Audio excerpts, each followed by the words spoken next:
오늘 우리에게 주신 말씀은 역대하 2장 1절에서 18절까지 말씀입니다.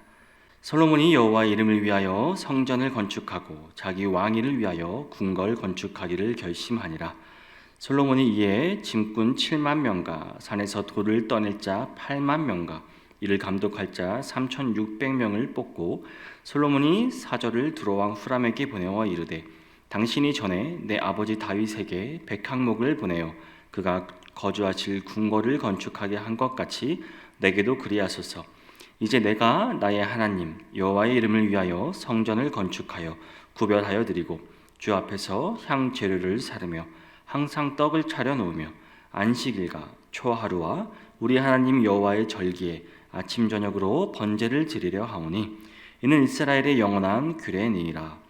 내가 건축하고자 하는 성전은 크니 우리 하나님은 모든 신들보다 크심이라. 누가 능히 하나님을 위하여 성전을 건축하리요? 하늘과 하늘들의 하늘이라도 주를 용납하지 못하겠거든 내가 누구이기에 어찌 능히 그를 위하여 성전을 건축하리요? 그 앞에 분향하려 할 따름이니이다. 이제 청하건대 당신은 금, 은, 동, 철로 제조하며 자색, 홍색, 청색 실로 직조하며 또 아로색일 줄 아는 재주 있는 사람 하나를 내게 보내어 내 아버지 다윗이 유다와 예루살렘에서 준비한 나의 재주 있는 사람들과 함께 일하게 하고 또 레바논에서 백향목과 잣나무와 백단목을 내게로 보내소서. 내가 알거니와 당신의 종은 레바논에서 벌목을 잘 하나니 내 종들이 당신의 종들을 도울지라. 이와 같이 나를 위하여 제목을 많이 준비하게 하소서. 내가 건축하려 하는 성전은 크고 화려할 것이니이다. 내가 당신의 벌목하는 종들에게 찌은밀 2만 고루와 보리 2만 고루와 포도주 2만 밭과 기름 2만 밭을 주리라 하였더라. 두로왕 후람이 솔로몬에게 답장하여 이르되 여호와께서 자기 백성을 사랑하심으로 당신을 세워 그들의 왕을 삼으셨도다. 후람이 또 이르되 천지를 지으신 이스라엘의 하나님 여호와는 송축을 받으실지로다. 다윗 왕에게 지혜로운 아들을 주시고 명철과 총명을 주시사 능히 여호와를 위하여 성전을 건축하고 자기 왕위를 위하여 궁궐을 건축하게 하시도다. 내가 이제 재주 있고 총명한 사람을 보내오니 전에 내 아버지 후람에게 속하였던 자라. 이 사람은 단의 여자들 중 한 여인의 아들이요 그의 아버지는 두로 사람이라. 능히 금, 은, 동, 철과 돌과 나무와 자색, 청색, 홍색 실과 가는 배로 일을 잘하며 또 모든 아로새기는 일에 익숙하고 모든 기묘한 양식에 능한 자이니 그에게 당신의 재주 있는 사람들과 당신의 아버지 내 주 다윗의 재주 있는 사람들과 함께 일하게 하소서. 내 주께서 말씀하신 밀과 보리와 기름과 포도주는 주의 종들에게 보내소서. 우리가 레바논에서 당신이 쓰실 만큼 벌목하여 때를 엮어 바다에 띄어 욥바로 보내리니 당신의 제목들을 예루살렘으로 올리소서 하였더라. 전에 솔로몬의 아버지 다윗이 이스라엘 땅에 사는 이방 사람들을 조사하였더니 이제 솔로몬이 다시 조사함에 모두 15만 3,600명이라.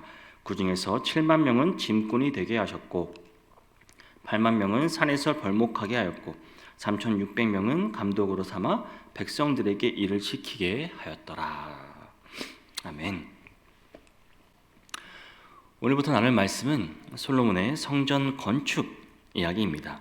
이스라엘의 하나님 여호와는 단지 한 민족의 신이 아니었습니다. 하늘과 이 땅을 창조하신 우주의 통치자이신 분이십니다. 하나님께서는 이 사실을 열방 가운데 선포하기 위해 이스라엘을 택하셨고 또 솔로몬을 세워 성전을 건축하게 하셨습니다. 성전은 단순한 건물이 아니라 만왕의 왕이신 여호와께서 자기 백성 가운데 거하시고 다스림을 보여주는 상징적 실제였습니다. 그래서 솔로몬의 성전 건축과 그 과정은 고대 이스라엘뿐만 아니라 바벨론 포로에서 돌아온 그 공동체에도 깊은 의미가 있었습니다. 오늘 본문은 바로 이 성전 건축을 위한 솔로몬의 요청과 두로왕 후람의 반응을 담고 있습니다. 이제 말씀을 함께 살펴보면서 이 사건이 오늘 우리에게 주는 교훈이 무엇인지 함께 나누고자 합니다. 오늘 본문은 이렇게 시작합니다. 솔로몬이 여호와의 이름을 위하여 성전을 건축하고 자기 행위를 위하여 궁궐 건축하기를 결심하니라. 본문은 솔로몬이 결심했다라는 문장으로 시작합니다. 여기서 중요한 점은 그 결심이 단순한 국가적 사업이나 왕권 강화를 위한 것이 아니라 여호와의 이름을 위한 집을 짓는 것이었다는 사실입니다.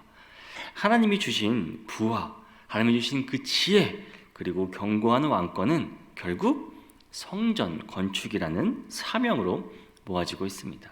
다시 말해 솔로몬의 결심은 그의 사역이 이제 절정에 이르렀음을 보여주고 있습니다. 그래서 솔로몬은 성전 건축을 위해 엄청난 규모의 인력을 조직합니다. 본문 2절입니다. 솔로몬이 이에 짐꾼 7만 명과 산에서 돌을 떠낼 자 8만 명과 이를 감독할 자 3,600명을 뽑고 총 15만 3,600명에 달하는 인력이 동원된 것입니다. 당시 고대 근동에서는 이 왕의 대규모 건축 사업에 이런 강제 징집이 흔한 일이었습니다. 하지만 중요한 차이가 있습니다. 레위기 율법은 이스라엘 백성을 노예로 삼는 것을 금하고 있었다는 점입니다. 그래서 본문 17절 18절을 보면 솔로몬이 징집한 사람들이 누구였는지를 분명히 밝힙니다. 본문 17절 18절입니다. 전에 솔로몬의 아버지 다윗이 이스라엘 땅에 사는 이방 사람들을 조사하였더니 이제 솔로몬이 다시 조사함에 모두 15만 3,600명이라. 그 중에서 7만 명은 짐꾼이 되게 하셨고 8만 명은 산에서 벌목하게 하였고 3,600명은 감독으로 삼아 백성들에게 일을 시키게 하였더라. 즉 성전 건축에 동원된 이들은 이스라엘 백성이 아니었습니다. 이방인들이었습니다. 이것은 솔로몬이 율법의 가르침을 존중하고 또 하나님의 방법대로 성전 건축을 준비했음을 보여주고 있는 것입니다.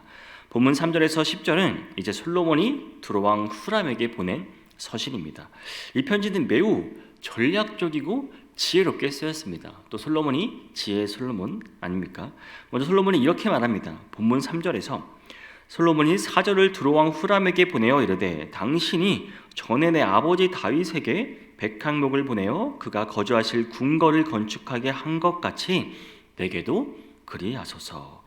여기서 솔로몬은 과거 후람이 다윗을 도왔던 일을 상기시키면서 이제 나에게도 자신에게도 같은 협력을 요청하고 있습니다. 이는 후람의 참여를 당연한 일로 만들고 동시에 솔로몬의 주도권과 그 영향력을 드러내는 것입니다. 단순히 한 나라의 왕이 아닌 열방 가운데 하나님의 통치를 선포하는 자리에서 솔로몬이 서 있음을 보여주고 있는 것입니다. 예, 솔로몬은 성전 건축의 목적을 분명히 밝히고 있습니다. 본문 4절입니다. 이제 내가 나의 하나님 여호와의 이름을 위하여 성전을 건축하여 구별하여 드리고 주 앞에서 향 재료를 사르며 항상 떡을 차려 놓으며 안식일과 초하루와 우리 하나님 여호와의 절기에 아침 저녁으로 번제를 드리려 하오니 이는 이스라엘의 영원한 규례니이다. 여기서 솔로몬은 성전을 단순한 건축물이 아니라 여호와의 이름을 위한 집이라고 강조했습니다. 당시 고대 근동 사람들은 이제 신전하면은 그 신의 물리적 거주처로 여겼습니다. 하지만 솔로몬은 성전을 하나님의 이름을 두신 곳, 그 하나님의 임재와 예배의 장소로 선포하고 있는 것입니다. 이는 신명기의 말씀과 연결되기도 합니다. 신명기 12장 5절을 보면 오직 너희 하나님 여호와께서 자기의 이름을 두시려고 너희 모든 지파 중에서 택하신 곳이 그 계실 곳으로 찾아 나아가서, 또 신명기 12장 11절에서도 너희는 너희의 하나님 여호와께서 자기 이름을 두시려고 택하실 그곳으로 내가 명령하는 것을 모두 가지고 갈지니 곧 너희의 번제와 너희의 희생과 너희의 11조와 너희 손의 거제와 너희가 여호와께 서원하는 모든 아름다운 서원들을 가져가고. 여호와 이름이 있는 그곳이 바로 예배의 기쁨의 자리입니다. 그래서 성전은 매일의 제사와 또 절기, 곧 일상에서부터 그 1년의 모든 예배를 요약하는 곳이 되는 것입니다. 성전은 창조주 하나님을 섬기는 절정의 자리, 하나님의 이름을 높이는 자리였습니다. 하지만 솔로몬은 동시에 하나님의 초월성과 인간의 무익함을 또 고백하고 있습니다. 본문 5절과 6절입니다. 내가 건축하고자 하는 성전은 크니 우리 하나님은 모든 신들보다 크심이라. 누가 능히 하나님을 위하여 성전을 건축하리요 하늘과 하늘들의 하늘이라도 주를 용납하지 못하겠거든 내가 누구에게 어찌 능히 그를 위하여 성전을 건축하리요 그 앞에 분향하려 할 따름이니이다. 하늘과 하늘들의 하늘이라도 하나님을 담을 수 없다는 이 고백은 인간의 모든 건축물이 그 하나님의 광대하심을 결코 제한할 수 없음을 드러내고 있습니다. 동시에 정말 반면어리 무익한 이 인간이 그 하나님의 성전을 짓는다는 그 사실 자체가 큰 은혜이고 영광이라는 것을 고백하는 것입니다. 결국 솔로몬은 후람에게 숭령공과 제목을 요청하며 함께 동역할 것을 제안합니다. 본문 7절에서 10절 말씀입니다. 이제 청하건대 당신은 금, 은, 동, 철로 제조하며 자색, 홍색, 청색 실로 직조하며 또 아로색일 줄 아는 재주 있는 사람 하나를 내게 보내어 내 아버지 다윗이 유다와 예루살렘에서 준비한 나의 재주 있는 사람들과 함께 일하게 하고 또 레바논에서 백향목과 잣나무와 백단목을 내게로 보내소서. 내가 알거니와 당신의 종은 레바논에서 벌목을 잘 하나니 내 종들이 당신의 종들을 도울지라. 이와 같이 나를 위하여 제목을 많이 준비하게 하소서. 내가 건축하려 하는 성전은 크고 화려할 것이니이다. 내가 당신이 발목하는 종들에게 찌은 빌 2만 고루와 보리 2만 고루와 포도주 2만 밭과 기름 2만 밭을 주리리라 하였더라. 즉 성전 건축은 이방인인 후람과 그의 숭령공까지 동참하는 열방의 협력의 자리가 되었습니다. 솔로몬은 성전 건축의 목적을 분명히 하며 동시에 후람에게 그 영광스러운 일에 동참하라고 초청을 보낸 것입니다. 본문 후반부에서 이제 두로왕 후람의 반응이 기록되어 있습니다. 놀랍게도 그는 먼저 이스라엘의 하나님 여호와를 찬양합니다. 본문 11절입니다. 두로왕 후람이 솔로몬에게 답장하여 이르되 여호와께서 자기 백성을 사랑하심으로 당신을 세워 그들의 왕을 삼으셨도다. 후람은 솔로몬이 왕이 된 것을 단순히 정치적 결과로 보지 않았습니다. 하나님께서 자기 백성을 사랑하신 결과라고 본 것입니다. 이방 왕의 입에서 이런 고백이 나온 겁니다. 이 고백은 이미 하나님께서 열방 가운데 영광을 드러내고 계심을 우리에게 보여주고 있는 것입니다. 이어서 후람은 하나님을 세 가지 방식으로 묘사하며 송축합니다. 본문 12절입니다. 후람이 또 이르되 천지를 지으신 이스라엘의 하나님 여호와는 송축을 받을지로다. 다윗 왕에게 지혜로운 아들을 주시고 명철과 총명을 주시사 능히 여호와를 위하여 성전을 건축하고 자기 왕을 위하여 궁궐을 건축하게 하시도다. 첫째, 후람은 여호와를 천지를 지으신 하나님이라고 고백합니다. 이 말은 하나님이 단지 이스라엘의 민족신이 아니라 온 우주의 창조주고 통치자이심을 선포하는 것입니다. 이방왕의 그 입술을 통해서 하나님이 열방의 경배를 받으시기에 합당한 분임을 드러내고 있습니다. 둘째로 후람은 하나님께서 다윗에게 지혜로운 아들 곧 솔로몬을 주셨다고 고백합니다. 역대상 22장 12절에서 다윗이 솔로몬을 위해 기도했던 그 간구의 응답이기도 합니다. 놀라운 것은 그 사실을 이방인의 입술을 통해 증언하고 있다는 점입니다.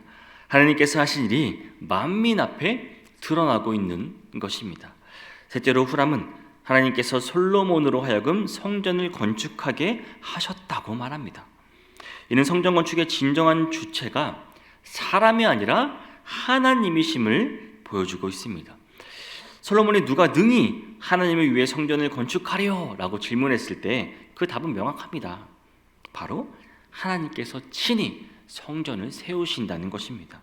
우리는 단지 그 사역에 동참하는 협력자일 뿐입니다. 이어서 후람은 솔로몬의 요청을 받아들여 숭명공을 보내겠다고 약속합니다. 본문 13절입니다. 내가 이제 재주 있고 총명한 사람을 보내오니 전에 내 아버지 후람에게 속하였던 자라. 그리고 그 인물을 자세히 소개합니다. 본문 14절입니다.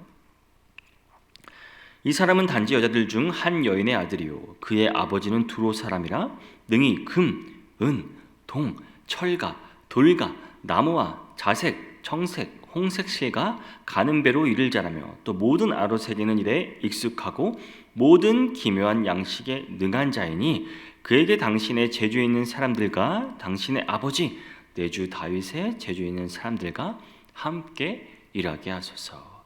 이 사람은 금속, 목재, 천, 조각 등 다양한 기술에 능통한 숙련공이었습니다. 성전 건축은 이처럼 이스라엘과 이방인이 함께 협력하는 공동의 작업이 되었습니다. 무엇보다 중요한 것은 후람이 보낸 이 사람의 지혜와 기술이 결국 어디에 사용되었다는 거죠? 여호와의 이름을 위한 그 집, 성전 건축에 사용되었다는 사실입니다. 이는 하나님께서 이방인의 손길까지도 사용하시고 하나님의 거룩한 일을 이루신다는 놀라운 메시지를 우리에게 전해주고 있습니다. 사랑하는 성도 여러분, 오늘 본문 말씀은 우리가 본 말씀을 통해 우리가 붙잡아야 할 몇 가지 중요한 교훈이 있습니다. 첫째, 하나님은 우주의 통치자이며 초월적 존재이시란 사실입니다. 솔로몬의 고백과 후람의 찬양을 통해 분명히 오늘 본문에서 드러났습니다. 하늘과 땅을 지으신 이 하나님은 인간의 건축물이나 업적에 제한되는 분이 아니십니다. 시공간을 초월하여 자유롭게 온 우주를 다스리시는 분이십니다. 그러나 우리는 종종 그 크신 하나님을 우리의 생각대로 판단하고 계속 그 우리의 생각 속에 가두려는 어리석음을 범하고 있습니다. 하나님은 여러분 우리 안에만 우리를 위해서만 존재하는 분이 아니십니다. 우리는 광대하고 정말 우리 초월하시는 하나님을 두려움으로 또 떨림으로 경배해야 하는 것입니다. 둘째로 성전은 여호와의 이름을 위한 집이라는 사실을 여러분 잊지 마시기 바랍니다. 성전은 하나님이 자기 백성 가운데 거하시며 다스림을 나타내는 곳입니다. 바로 그것이 예배의 자리입니다. 하나님의 이름을 높이는 곳, 바로 그것이 하나님의 성전이고 처소가 되는 것입니다. 이 상징은 예수 그리스도의 서용식 사건 안에서 역사적으로 실체가 되었습니다. 이제 우리는 성전 되신 그 예수 그리스도 안에서 하나님을 예배해야 되는 것입니다. 그러므로 교회 건축이나 또 신앙의 모든 활동이 우리의 욕망이나 업적의 표현이 되어서는 안 된다는 말입니다. 오직 하나님의 영광만 드러낼 수 있기를 바랍니다. 마지막 셋째로 우리의 지혜와 능력은 하나님의 영광을 위해 사용되어야 한다는 것입니다. 하나님 우리를 위해 존재하는 분이 아니십니다. 우리가 하나님을 위해 존재한다는 사실을 여러분 꼭 기억하시기를 바랍니다. 솔로몬의 지혜와 부는 성전 건축을 위해 사용되었습니다. 이방인 후람과 숙련공 역시 자신들의 기술과 재능을 하나님의 성전을 세우는 데 바쳤습니다. 오늘 우리도 마찬가지입니다. 중요한 것은 재능이 많고 적음이 아니라 지금 내가 가진 것을 통해 하나님께 영광을 돌리려는 마음입니다. 사랑하는 성도 여러분, 우리의 궁극적인 관심은 하나님의 영광이어야 한다는 사실입니다. 오늘 하루를 살아가실 때 하나님의 이 우주의 통치하심을 여러분 인정하시길 바랍니다. 우리의 삶과 재능과 시간과 모든 물질이 오직 하나님을 높이는데 쓰임받고 이렇게 결단할 수 있는 하루가 되는 저와 여러분이 될 수 있기를 주님의 이름으로 축복합니다.